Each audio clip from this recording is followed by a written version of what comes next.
नमस्कार मित्रों, एनआई ज्ञान यूट्यूब चैनल में आपका स्वागत है। मैं मुकेश कुमार। आज हम चावार सी पोर्ट को लेकर जो चर्चा हो रही है उसके बारे में डिस्कस करेंगे और समझने की कोशिश करेंगे कि ये जो अभी मुद्दा न्यूज़ में है वो क्या है।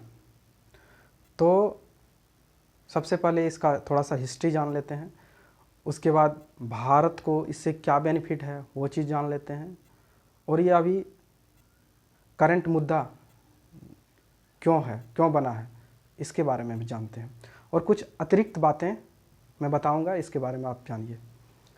तो चावार एयरपोर्ट में भारत सरकार का 1/3 हिस्सा लगा हुआ है, और ये ईरान में एक स्थान है, वहाँ पे है। तो मैप के द्वारा भी हम देख लेते हैं ये कहाँ पे है। ईरान ये मध्य एशिया का एक भाग है, ईरान। यहाँ पे है चावार एयरपोर्ट, इस जगह पर चावार एयरपोर्ट है। और उसके नीचे ग्वादर पोर्ट है, ग्वादर सी पोर्ट है। ग्वादर सी पोर्ट पाकिस्तान में है और चावार सी पोर्ट ईरान में है। तो ये 2000 हिस्ट्री इसका ये है कि 2016 में भारतीय सरकार और ईरानी सरकार, मतलब बायलैटरल मीटिंग था। हालांकि फिर उसमें अफ़गानिस्तान सरकार शामिल हो गया, यानी कह सकते हैं ट्रायलैटरल मीटिंग हो गया कि भारतीय सरकार, मोदी सरकार ने के बीच और ईरानियन सरकार के बीच में एक एग्रीमेंट हुआ कि चावार बंदरगाह जो विकसित हुआ है उससे जेडांग के बीच में रेल लाइन को लिंक भारत की सरकार करेगा, और इसमें जितना भी खर्चा आएगा वो भारतीय सरकार वहन करेगा। और वहाँ से जेडांग से डेलराम, जो कि अफ़गानिस्तान के बीच में है, वहाँ से रोडवे द्वारा अफ़गानिस्तान तक पहुँच भारत का हो जाएगा। और वो रोडवेज़ को भी भारत सरकार के द्वारा निर्माण किया गया, और इसको भी भारत सरकार द्वारा निर्माण करने का प्रोजेक्ट रखा गया था। तो 2016 में एग्रीमेंट हुआ, और 2016 से लेट लतीफ़ी होते होते होते ये 2020 आ गया, और फिलहाल 2020 में भी ये प्रोजेक्ट भारतीय सरकार द्वारा नहीं कंप्लीट किया गया। इसके पीछे बहुत सारे कारण हैं। कारण ये है, मुख्य कारण तो ये है कि यूएस के द्वारा ईरान पर सैंक्शन लगाया गया था, और सैंक्शन लगाने के कारण से भारत का वहाँ पर जो भी हरकत था वो बंद हो गया था। ट्रेड एक्टिविटी पूरी तरह से बंद हो गया, ठप हो गया था। भारत सेकेंड इंपोर्टर है ऑयल का फ्रॉम ईरान। फर्स्ट चाइना है, सेकेंड भारत है। तो उसको भी कम कर दिया गया सैंक्शन के कारण से। वहाँ से ऑयल भी प्रोडक्ट परचेज भारत नहीं कर रहा था। तो जिस कारण से ये धीरे धीरे प्रोजेक्ट लेट होते जा रहा था। अल्टीमेट फाइनली 2019 में भारत सरकार हरकत में आया और बोला कि हाँ, इस प्रोजेक्ट पर काम स्टार्ट किया जाए। तो उस टाइम भी नहीं हो पाया, और फाइनली अभी 1-2 दिन पहले ईरानियन गवर्नमेंट ने भारत को इस प्रोजेक्ट से बाहर कर दिया। ईरानियन गवर्नमेंट का मानना है कि इस प्रोजेक्ट को हम अब पूरा करेंगे। तो भारत को इससे नुकसान भी है। अब भारत का दबदबा उस प्रकार, जिस प्रकार वो अपना प्रोजेक्ट को बनाता है यहाँ से वहाँ के बीच में, चावार से जेडांग के बीच में, वो अब नहीं रहा। हाँ, फिलहाल ये कहा गया ईरानियन गवर्नमेंट के द्वारा कि आप इस प्रोजेक्ट में आ सकते हैं, जुड़ सकते हैं, लेकिन उस प्रकार का दबदबा नहीं रह सकता है। तो इसको अब बेनिफिट जान लेते हैं, भारत को इससे क्या बेनिफिट होने वाला था और अब क्या नुकसान हो गया।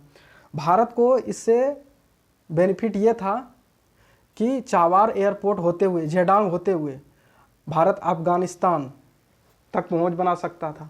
मध्य एशिया, रसिया, यूरोप, तुर्कमेनिस्तान, उज़्बेकिस्तान, इधर अफ्रीका की ओर भारत आसानी से पहुंच बना सकता था। लेकिन भारतीय लेट लतीफ़ी के कारण से कुछ नुकसान भारतीय सरकार को झेलना पड़ रहा है। और अभी जो चाइना है, रसिया है, ये ईरान को कुछ कुछ सपोर्ट कर रहा है, क्योंकि सैंक्शन ईरान पर लगाया गया है। चाइना भी यूएसए से खपा है और रसिया तो शुरू से ही यूएसए से खपा है। तो जिस कारण से इस प्रोजेक्ट पर भारतीय सरकार को आउट किया गया, बाहर किया गया। और ये तकरीबन यहाँ से यहाँ के बीच में 228 किलोमीटर का डिस्टेंस था। $400 मिलियन भारत इस पर खर्च करने का एग्रीमेंट बनाया गया था। और ये उसके नीचे, थोड़ा सा ही नीचे, पाकिस्तान का एक ग्वादर सीपोर्ट है, जो कि सीपैक का हिस्सा है। चाइना पाकिस्तान इकोनॉमिक कॉरिडोर का एक हिस्सा है ग्वादर सीपोर्ट। और ईरान इसको 2022 तक कंप्लीट, मार्च 2022 तक कंप्लीट होने का दावा कर रहा है।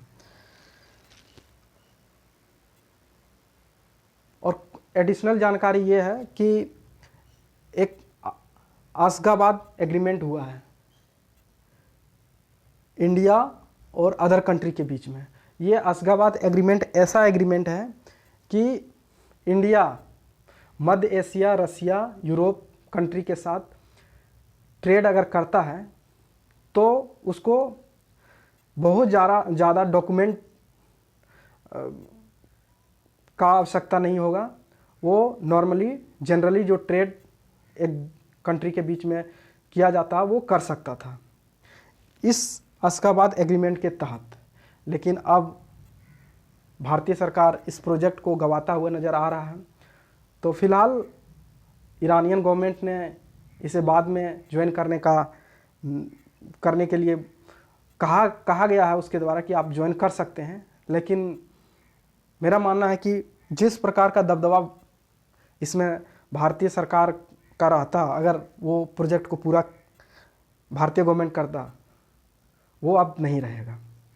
धन्यवाद। इस प्रकार का नॉलेज, इंफॉर्मेटिव नॉलेज, नेशनल और इंटरनेशनल इंफॉर्मेटिव नॉलेज प्राप्त करने के लिए इस चैनल को सब्सक्राइब करें और शेयर करें। धन्यवाद।